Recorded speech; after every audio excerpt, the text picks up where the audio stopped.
this particular thing is possible. However, for higher frequency, we use LC oscillators. We replace R with L, and then we see that what is the kind of frequency range we can achieve, right? So LC oscillator has a very high Q. Q means quality factor. It provides or it offers a very high Q circuit.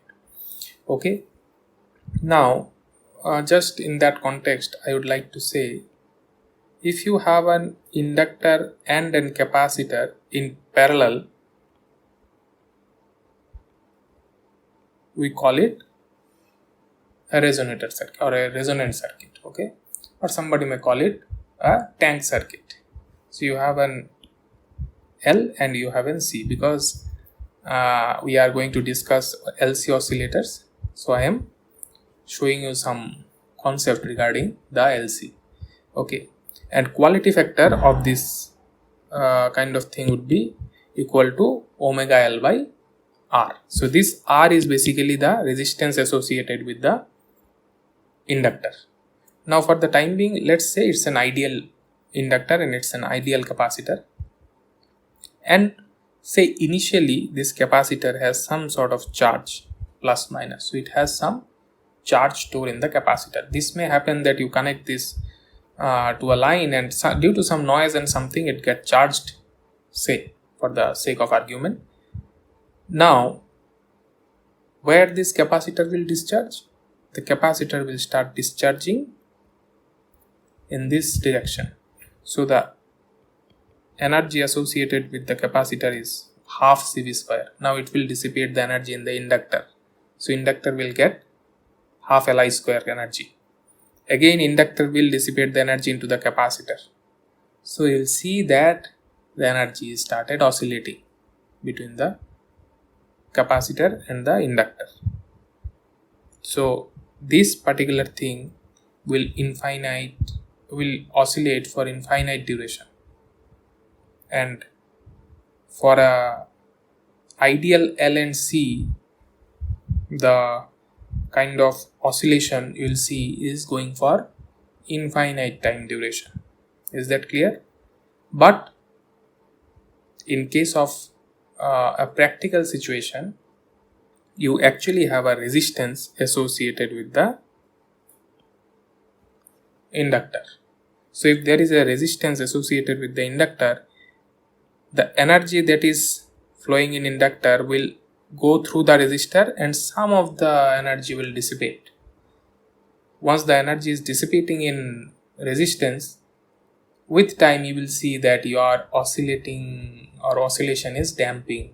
So your oscillation will start damping with time because of this resistor. So in that case, in order to make this oscillator sustained, or I would say to make it continuous just like an ideal one, you need to put an energy into this system, right? Whatever is dissipating, you put that energy back into the system, so it will again keep on oscillating. So that is what an LC oscillator is all about. Now this dissipation energy is actually related to your Q factor. If your Q factor is very high, what does that mean? The R is very low. That means if this series resistance, this R value is 0, which is the ideal condition, your Q factor is infinite. So an higher Q factor actually gives you a better tank circuit or better resonating circuit, LC resonating circuit. Is that okay? So that's why in this case a higher Q factor is always good. Now how can we change this R associated with the L? So first, what is an inductor? Inductor is nothing but a coil, right? And wire, you take a wire and make it a coil, it will act as an inductor. Whatever the value may be, that is a separate issue. But metal coil is basically an inductor. Now if you want to decrease the resistance associated with that coil, what you do? You can increase the cross section area of that wire. Once the cross section area of the wire is high, the resistance associated with that particular wire will go down, and that is what will give you a better LC network, a better tank circuit. So it's very easy to get a very high value of Q in LC network. And in case of C, you can go as low as femto farad, as we have seen in the MOSFET case, that the capacitance associated with that was more or less equal to femtofarad or picofarad. Similarly, in case of inductor also, you can go to a very low value. And the kind of oscillation in case of ideal case that I have just explained, that in ideal case it will oscillate for an infinite duration. The frequency of the oscillation is basically 1 by root over LC. It's proportional to 1 by root over LC.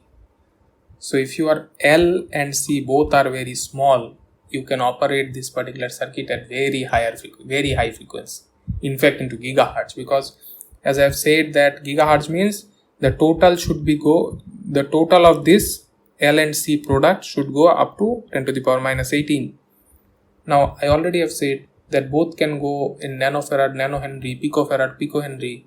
So you can actually reach beyond this theoretically, right? So a very high frequency operation is possible in case of, as it is written here, in case of LC oscillators. However, the tunability will be little smaller. In case of RC, I said just by changing these values, you can tune the RC circuit to a n number of values. That is a big advantage of RC oscillators. However, in case of LC, you don't have this advantage. Okay, it's very difficult to tune this LC network. Okay, now two very famous LC oscillators are Colpite oscillator and Hartley oscillator. These two are very famous LC oscillators. I will just describe those oscillators. And there is another type of oscillator which is very useful, and you will find the application is very huge, which is known as crystal oscillator. Now crystal oscillator is a different kind of oscillator which is not exactly LC oscillator, but the same crystal oscillator can be realized using an LC network. So you can realize the crystal oscillator using an LC network, okay, but it's not an LC oscillator, it's a crystal oscillator where we use quartz as a material. I will explain this as I progress. Now if you look at these two oscillators which I just have mentioned, one is Colpite oscillator and this is Hartley oscillator. Now in Colpite oscillator, what you have done is you actually used an LC circuit in the feedback. This is your it's a BJT based oscillator I have just drawn here, or you can see here it's an BJT based Colpite oscillator. In fact, MOS based Colpite oscillator is also there, but in here it's an BJT based. So you have the transistor, this is your load resistance, and then in the feedback circuit you have an LC combination, a resonant circuit or a tank circuit.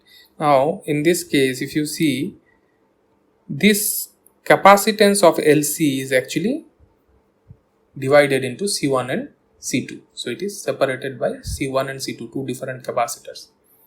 The voltage drop across this C2 is actually your feedback. If you see again very clearly, you'll see that this particular thing, voltage across this C2 is actually going to the feedback of this circuit.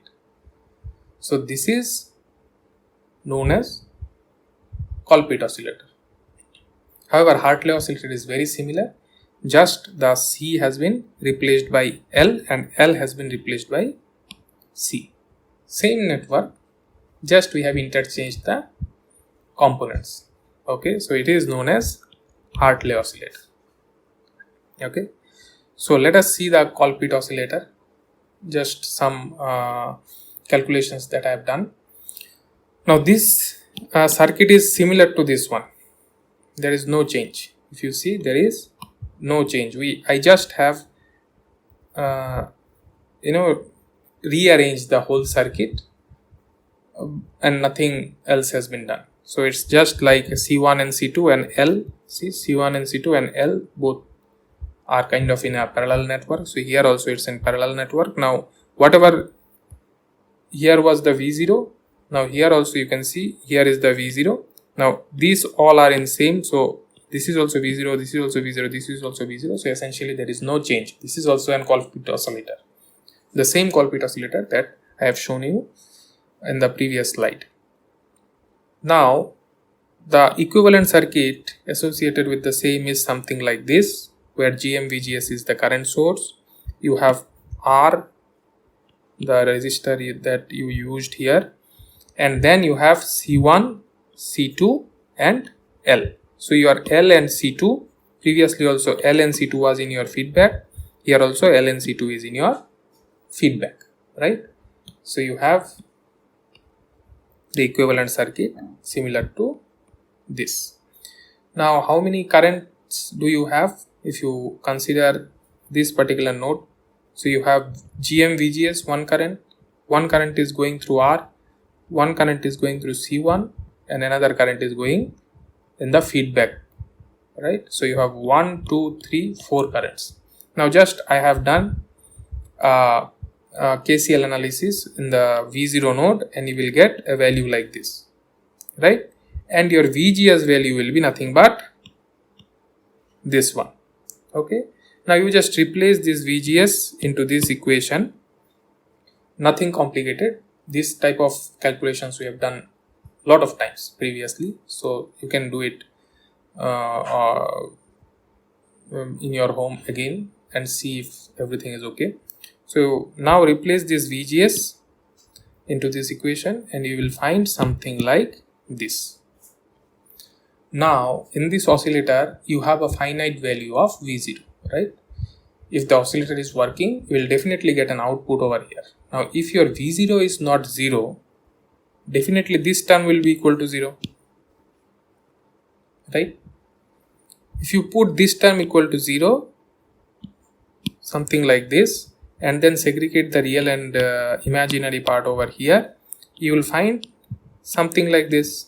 Now if this 2 is equal to 0, then individually this also has to be 0, this also has to be 0. Now put this part is equal to 0 and you will find omega 0 LC2 by R is equal to GM plus 1 by R. And from here you will get something like this, omega 0 square LC2 equal to 1 plus GMR. Again do this for the imaginary part. If you consider the imaginary part is, this part is 0, then what we will get? Omega 0 is equal to this one, so omega 0 has a value like this. So your Colpitts oscillators frequency, associated frequency can be tuned using this L and C values. So you choose proper L and C values, you will get the frequency you need. Okay, and at the same time, if you put this omega 0 value into the real part means this one, I just have got this one, right? So if you put the omega 0 part over here, then you will get your C2 by C1 value is nothing but GM by R. So this is another condition for the Colpitts oscillator to operate. This is another condition that your C2 by C1 should be equal to GM by R. Now you can see here that by changing the values of L and C, you can actually get whatever frequency you want, right? So similarly you do it for Hartley and you will see that your frequency associated with that oscillator is something like this. Now similarly, I also have said there is another very popular oscillator which is crystal oscillator. Now crystal oscillator is very famous or very useful because it's stable with temperature and at the same time it's stable with time. Okay, now this crystal oscillator actually works based on electromechanical vibration. the kind of material that is used in crystal oscillator is quartz, which actually shows piezoelectric property. What is piezoelectric property? Piezoelectric property is if you put an electric field in that material, it vibrates. It shows a mechanical vibration at a particular frequency, or vice versa. If you vibrate it, you can find that it generates some sort of electricity. So the same thing happens in case of crystal oscillator. Now the frequency is always in this case related to the mass of that particular crystal oscillator. Now if the crystal oscillator is bigger, the frequency will be lower. If the crystal oscillator is very small, then actually it operates in high frequency. So from the size itself of a crystal oscillator, you can understand whether it's for high frequency or it's for low frequency. Okay, so very interesting, and it also provides a very large Q. Now in case of crystal oscillator, you actually can realize the crystal oscillator using an LC network, and that's why I incorporate this crystal oscillator part in LC discussion. So if you see the equivalent circuit associated with a crystal oscillator, it's something like this. There is a series LC network, and then there is another capacitor which is in parallel to this, and this R is again associated with the series part. Okay, similar to the one that I just have described in case of quality factor analysis, the tank circuit, right? So this is also a similar kind of assumption. Okay, but as I have said, the quality factor of LC network is very high. Now I already have said, if your quality factor is very high, what is the R value? It should be very small, right? So in case of crystal oscillators, we have seen the quality factor can go up to say 10 to the power 4, 10 to the power 5. In that case, your R value will be very small, maybe in milliohms or something. So you can actually consider this is as a short circuit. So that's why approximately the equivalent circuit looks like this one. Okay, and this is the symbol of a crystal oscillator. Okay, so this Cp is nothing but the capacitance that you get from the electrode plates. So it also provides, it also shows an capacitance because of these electrodes that you insert into the crystal. So if you see a crystal oscillator, it's something like this, and then two leads are coming out. Now when you put these two leads, this outer plate is actually acts as a capacitor. So this is actually your parallel capacitor, and this series capacitance is actually coming from the dipole moment associated with the quartz. So it comes from the material property as well as the phenomena associated with the same. Okay, so you will see that this particular crystal oscillator has two different types of frequencies associated with that. One is series frequency, another one is parallel frequency. Series frequency is coming from this LC network, and parallel is coming from this LC network. Okay, so as I said, if your L and C are in parallel, it acts as a tank circuit. If you put them in series, then also it will act as a tank circuit. Then also it will act as a resonator, because anyways they are, getting charged and discharged in the same loop. Okay, so you will find an omega S associated with the series LC in this case, and omega P associated with the parallel LC. Okay, so that's why if you plot the reactance value of the crystal as a function of omega, the reactance value of crystal as a function of omega, you will see that below omega S, this series resonant frequency, the crystal behaves as a capacitor. So it shows a capacitive effect below omega S. Beyond omega S, it behaves as a inductor. Okay, so why it is capacitor? Capacitor is nothing but 1 by j omega c, right? So it's basically a negative value. If you put j, multiply j in the numerator and denominator, you will find it's minus j 1 by omega c. So in reactance, Whatever is negative is actually a capacitive effect. That's why you will see that below omega s, the crystal behaves as a capacitor. Beyond omega x, but limited by the omega p, beyond omega s till omega p, it acts as an inductor. Now, if you put Cp, which generally is very high compared to Cs, the Cp value in the crystal is generally very high compared to Cs, and in this case your omega s and omega p will be very close, which is quite evident, right? If your Cp is very high, your omega p will come close to the omega s. So actually this particular place is very small, so it resonates only in a very small frequency range. This is one of the limitation of the crystal. You will find that this crystal will resonate in a very small frequency range because omega s and omega p are very close. What happens if the whole thing is less than omega s? It acts as a capacitor. It doesn't resonate. Okay, for resonating, this part should act as the crystal should act as an inductor.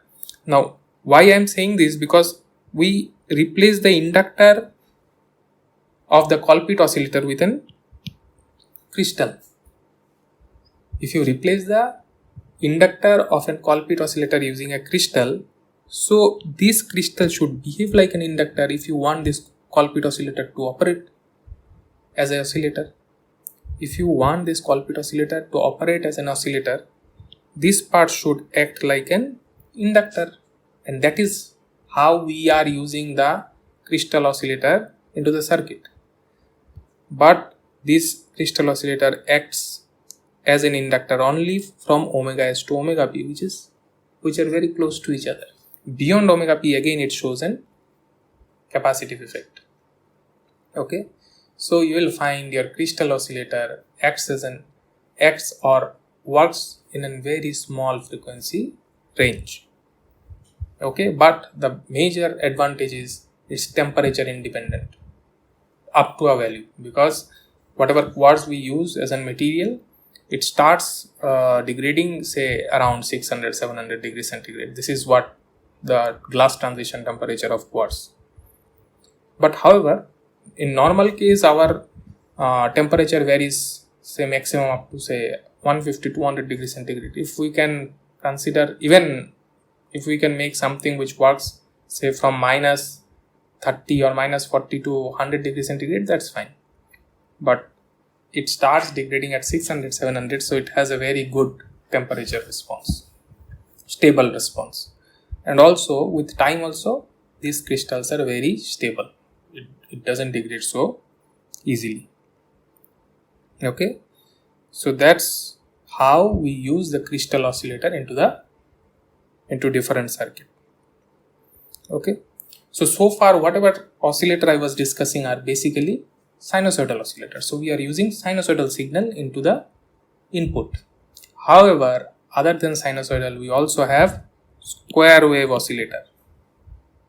It's not like we only use sinusoidal oscillator. In digital circuit, you need square pulse. In digital circuit, you need something like this, pulse. So you need square wave oscillator, or you can say square wave generator.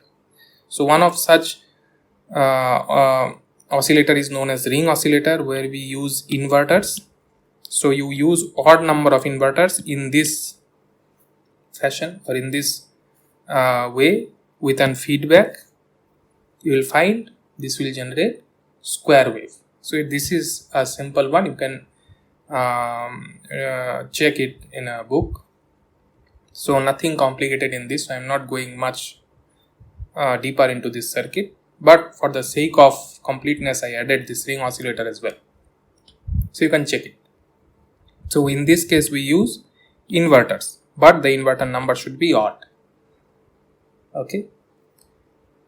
And apart from this, there are some circuits which is not related to oscillator as such, but I wanted to discuss, which is known as adder and subtractor.